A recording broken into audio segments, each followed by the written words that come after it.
इंदापूर अपहरण प्रकरणात मोठी अपडेट समोर आली आहे। अपहरण झालेली तरुणी मध्यरात्री 1 ते 1:30च्या सुमारास बारामती शहर पोलीस ठाण्यात हजर झाल्याची माहिती आहे।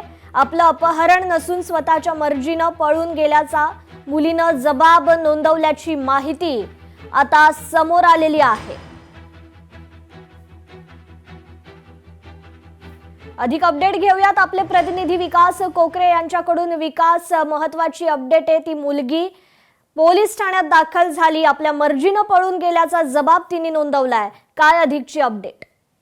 नक्कीच कृपा, खरं तर इंदापूर तालुक्यामधील बिगोन पोलीस ठाण्याच्या हद्दीमध्ये खरं तर एक घटना जी घडली होती।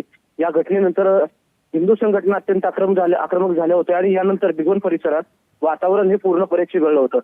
या संदर्भात हिंदू समाजवादी ज्या संघटना आहेत या संघटनांनी एक मोर्चा देखील त्या ठिकाणी बिगोन परिसरात काढला होता आणि त्या ठिकाणी तणावाचं वातावरण त्या ठिकाणी पाहायला मिळत होतं। एकंदरीत ज्या जमावाने पोलीस प्रशासनाला खरं तर ती मुलगी पोलीस स्टेशनला आणून हजर करा असं त्या ठिकाणी सांगितलं होतं आणि आज खरं तर काल मध्यरात्री 1 ते 1:30च्या सुमारास मुलगी आणि तो जो काही मुलगा आहे या ठिकाणी बारामती शहर पोलीस ठाण्यात हजर झालेले आहेत।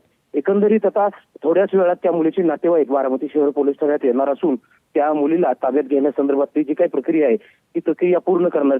या संदर्भात त्या मुलीने आपण स्वतःहून मर्जीने पळून गेल्याचा दावा करत त्या ठिकाणी जबाब नोंदवला असल्याची माहिती त्या ठिकाणी समोर आली। यामुळे थोड्याच वेळात हिंदूवादी संघटना या बारामती शहर पोलीस ठाण्याच्या बाहेर येणार आहेत आणि या ठिकाणी मुलीला ताब्यात घेण्याची प्रक्रिया एकंदरीत सुरू होणार आहे। जी, निश्चितच विकास, धन्यवाद आपण दिलेल्या या अपडेट संदर्भात।